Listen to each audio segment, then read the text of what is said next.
Welcome in, you fellow Troglodytes! Today I have a rather special video, considering the fact that I've never done this before, so please bear with me. I will be showing you guys a in-depth Hillbilly tutorial in Dead by Daylight. I will be going over a lot of topics, the curving, the add-ons, which tiles you should run or not, everything in depth. Now to start off, when we talk about the add-ons, as you can see, there are quite a lot of Hillbilly add-ons, but not all of them are really as viable. So we're gonna start off with first showing you all the different add-ons we have. Now, I will also post a link in the description where you can find every single add-on with this explanation so that you don't have to pause the video or anything. In the meantime, while you can see all the current add-ons for Hillbilly coming by, we will already discuss on why I'm doing this. So basically on Twitter a lot of people have been asking for a actual in-depth tutorial, and I see that there's quite a lot of love for Hillbilly, but a lot of people are actually scared to learn Hillbilly because he is one of the killers that requires quite a skill or a certain set of skills to practice him. Now, even though I rely a lot on my muscle memory, which is pretty normal for somebody that plays a certain killer for quite a while. Look at all the nurse mains, for example. Super Elf, who has a great tutorial on how to play nurse, for example, also talks about the fact that for him it's mostly muscle memory as well. There are some typical things that you can learn, but once you started learning them, for example, timings is the perfect example of this. I used to learn the timing on when I had to start initiating my chainsaw, whilst afterwards it literally became muscle memory. So I will now try to show you guys all the basics with all the add-ons that I think are viable, not viable, and so on. And afterwards, it's up to you. Learning Hillbilly is not going to be one of the easiest tasks up hand.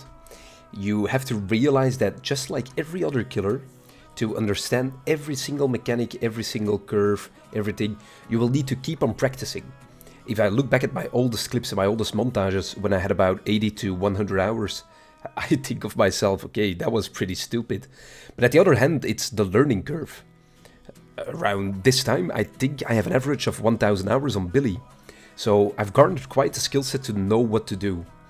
I still am 100% sure that there are way better Billies than me, and I will never doubt about that. I have seen some amazing Billy players where I am still envying them for them being that good.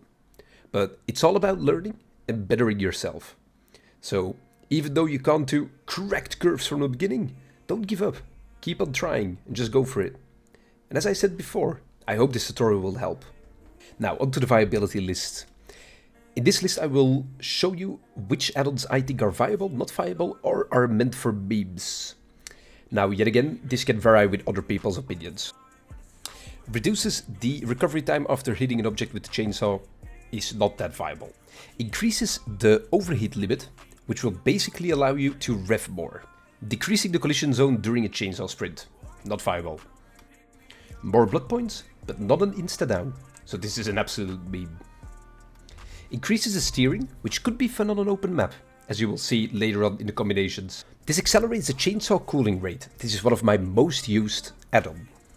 This one decreases the chainsaw noise range. Absolutely garbage. The first engraving, the dead engraving, will increase your movement speed to 50%, but also your charge time. This add-on decreases your terror radius by 8 meters when overheating. Useless. After being stunned by a pellet, your chainsaw charge will be reduced for 30 seconds. Useless. To learn Billy, this is not a bad add-on, because it will reduce the recovery time after hitting an object. Become undetectable after a chainsaw hit for 15 seconds. One of my most used add-ons, Doom Engravings, which increases your speed up to 20%. Increases your cooling rate when a flashlight is being shone on you. The old Instasaw add-on, which reduces the charge time a lot, but now also your movement speed.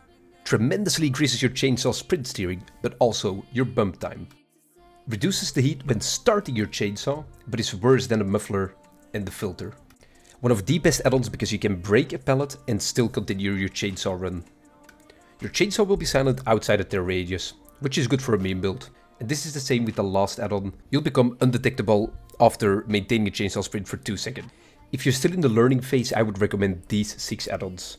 Combinations will be shown later on, obviously. Once you start to master Billy a bit more, I recommend using these 6 at the other hand. They're way harder to use, but at the other hand, they're very rewarding. Now you're probably wondering what are the good combinations to run that I've said before. First of all, you have efficiency, which is first the engraving and the muffler. The second one is an engraving and the low pro chains. Now if you want to go for the most used flick/curve build, you go for 2 engravings, double engravings. But remember, high risk, high reward. If you want to go for some fun stuff, you can do the drifting one. It's an engraving and the boots. Or you could use both boots.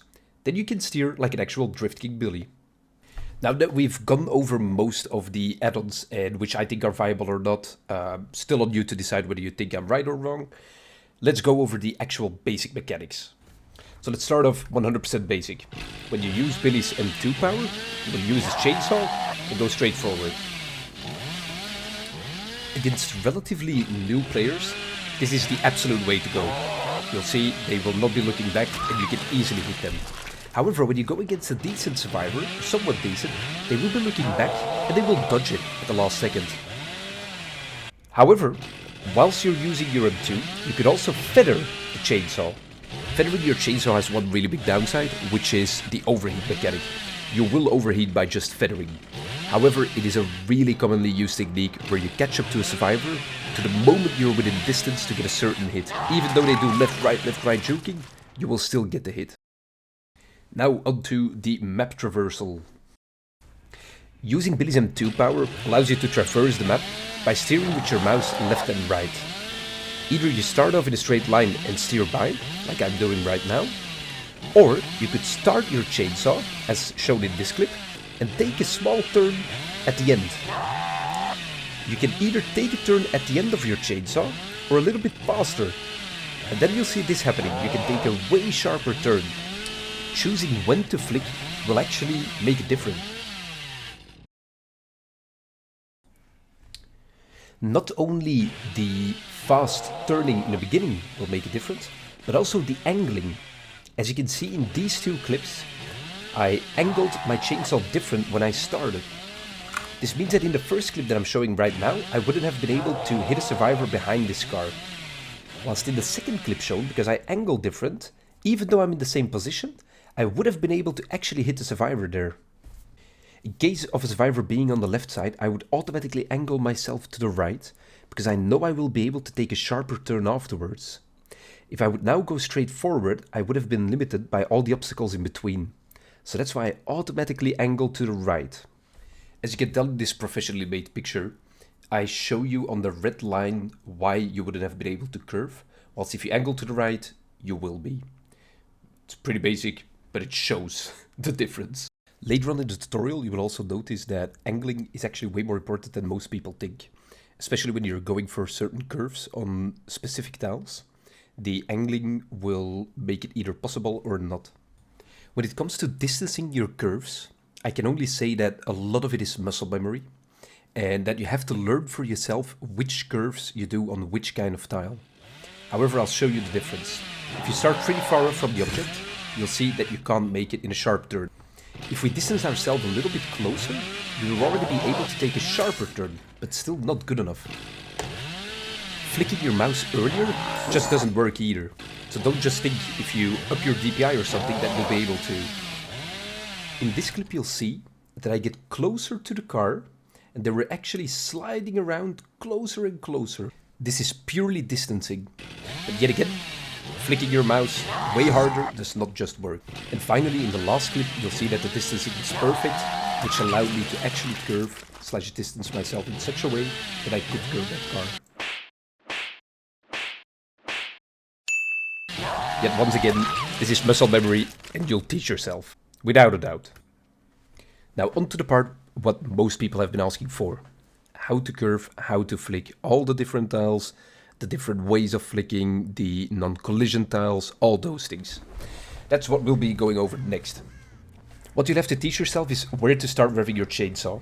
Base kit, I personally know that I always start around where the license plate starts. So either front or back. With base kit, you'll absolutely get the hit. There's also a second way you can do this. You can mind game going left, right, whilst feathering. And then curve at the exact distance that I've showed earlier. Whilst I'm mind gaming the left, right, I'm also watching where the person is. Because most likely a survivor will overcommit to one side.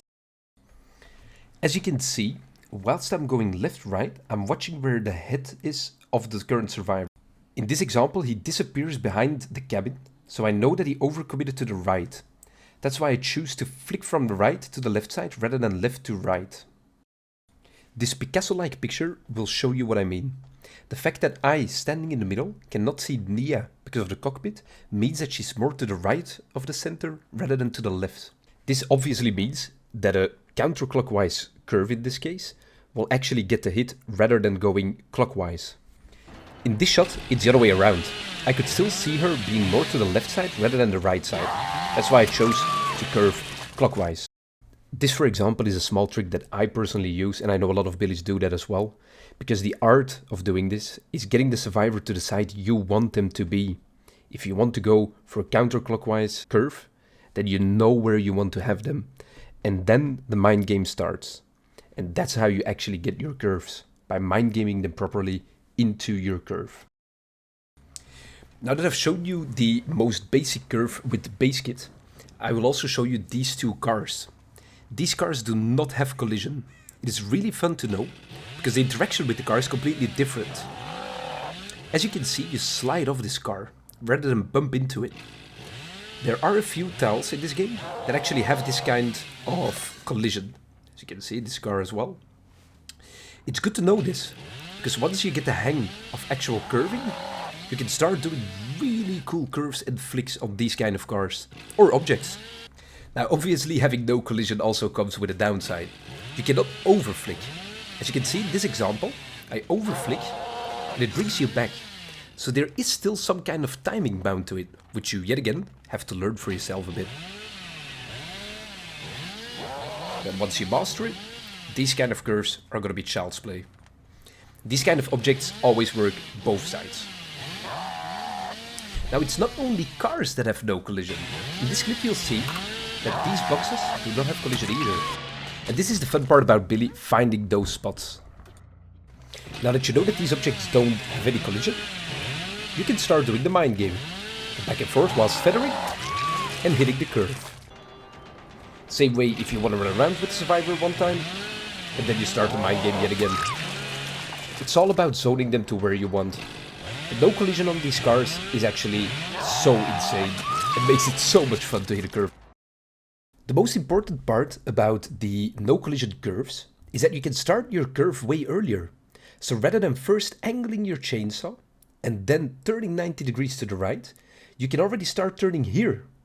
This is when I flick my mouse, because I know that there's not going to be any collision. The only downside is that you can still overflick. Throwing your mouse around is not the way to go. You need to find a healthy combination of early flicking and making sure you don't overflick. So yet again, do not throw your mouse around and just feel the way you slide. These kind of shots take a little bit of practice, but once you get the hang of it, you'll know when you're overflicking and when you're not. The only problem is that once you go against actual experienced survivors, they will realize once you're a flick Billy that you're gonna go for these curves, and they will go wide, as you can see in this example. Bobo went all the way around me, knowing that I would have gone for a tight flick. Now I have showed you a few no collision tiles, but later on in the video I'm going to be talking about all the tiles that you can do. The no collision tiles, the collision tiles, the TNL wall, all those kind of things. So later on in the video we'll actually go in depth every tile piece per piece. Now I will show you what double engravings does and how to use them. Why double engravings, you ask? Because if you want to become a real flick Billy, which is the nicest for edits and videos, I recommend using double engravings. I've seen this comparison before, where somebody made a comparison between double engravings and regular base kit. But a lot of people were commenting, but the charge time this, charge time that. Correct. But in the first case, or at least how I see it, you will not use double engravings as much for map traversal. Even though it gives you a big advantage on having map traversal. I do think that double engravings is the most used add-on for faster flicks, which I will show you in the next clips. Clearly in this comparison you can see that there is a big difference. Now, if you've been paying close attention, you will remember how on the base kit I started revving my chainsaw exactly at where the license plate was. As you can see in this clip, you will see that I have to start revving my chainsaw way earlier, simply because of the fact that the charge time has gone up. So I start before that corner to have the exact charge time that I want to down the person at the set corner. When it comes to mind gaming this, your feathering is going to be a little bit harder. It's going to take significantly longer before you actually are 99'd, which you have to take in account when you're going for the mind game on such trucks. Or on any tile, obviously. Curving with double engravings is in some way easier because you have so much more speed.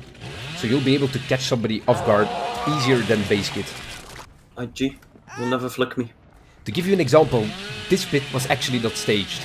Bombo literally said you will never flick me. But if you mind game properly... Bro, no. You will still be able to even hit more experienced survivors. It's all about properly zoning them to one side and flicking the other.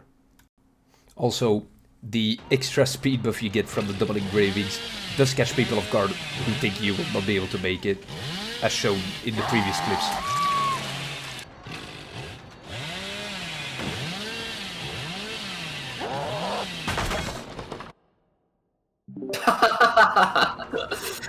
Basically what happens here is that I overcommit my chainsaw run, which gets me into the pallet as a vacuum, rather than actually going forward.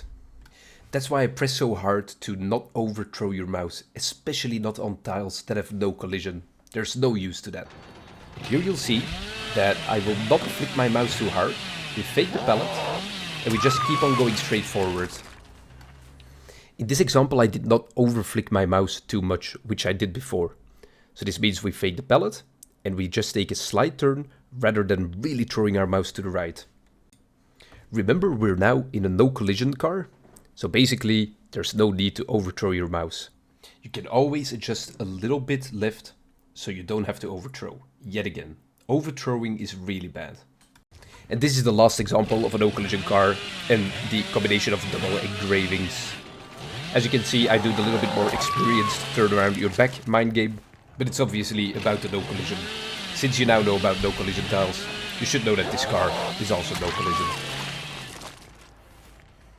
To show you one more spot, I will show you this snowblower on Ormond.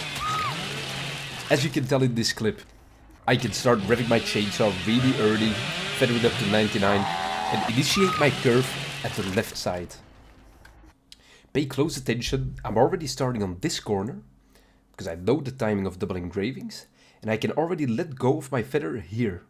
This means I'm touching 3 sides. The snowblower is one of those tiles that I love to run because of this, no collision. Now Billy obviously doesn't just hold himself to non-collision walls, non-collision cars, absolutely not. There are so many mind games. In this clip I'm going to show you a typical one that happens on check. The survivor is obviously going to vault the window, because I've shown myself go inside.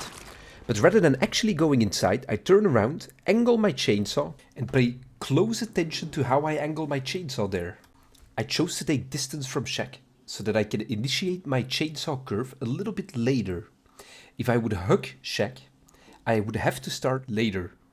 Rather than now angling a little bit further away, distancing a little bit further away, I could angle it in such a way that I will still be able to make the curve whilst not losing any ground. This allows me to start from a further distance and still get the curve, just by pure angling.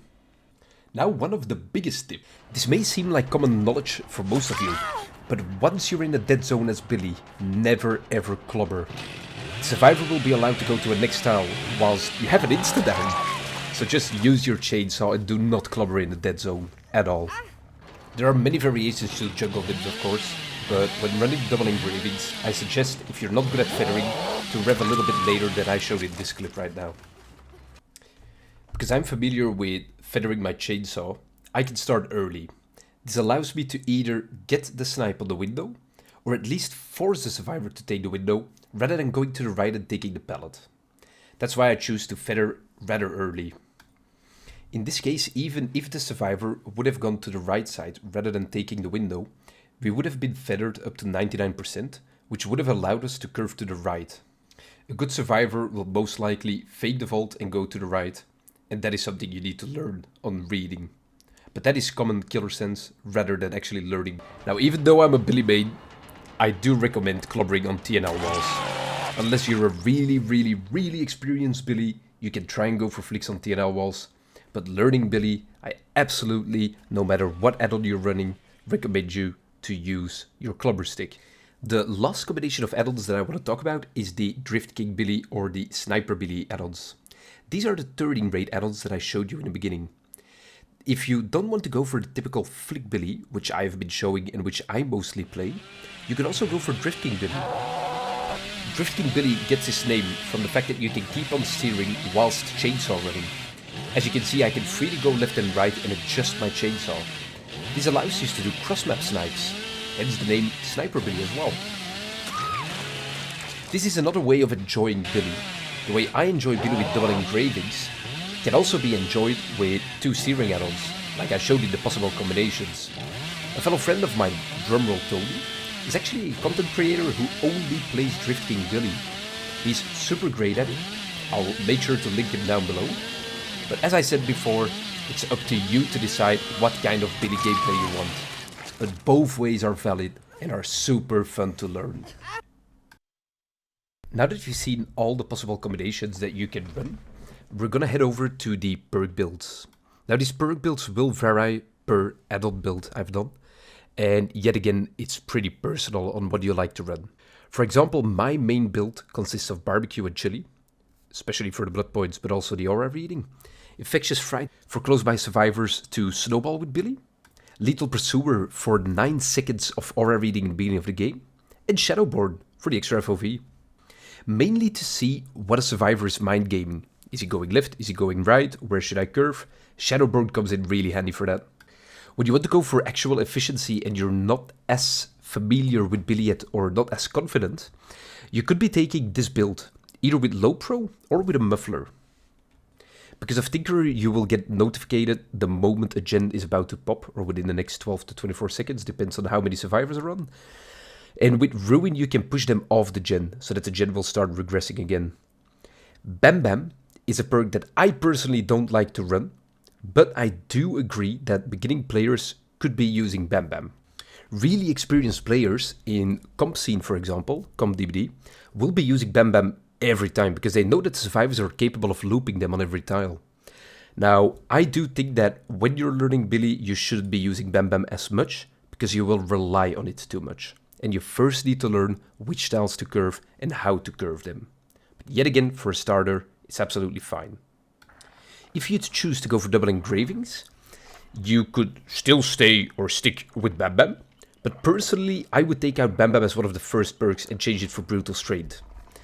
I will always run the main build that I've shown you in the beginning, but when you run double engravings and you're still learning him, it would be a wise choice to take Enduring and Brutal Strength, as well as Monitor and Abuse. This will allow you to break pallets faster after getting stunned, especially when the survivors know you're going for flicks. Once they realize you're a double engraving Billy, they will throw down pallets faster, so that way you can either break them faster or get stunned for a way shorter amount of time. Monitor and Abuse, at the other hand, will help you because you have so much speed to catch them off guard whilst cross-mapping. When I play Drift King Billy, I will most likely take a build that allows me to see more auras. In this case, I'm showing you Barbecue and Chili, Bitter Murmur. Once the gen finishes, you will see the auras of the survivors that have completed the gen, Lethal Pursuer for the beginning auras, and Monitor and Abuse because you're going around cross-map, not being in chase.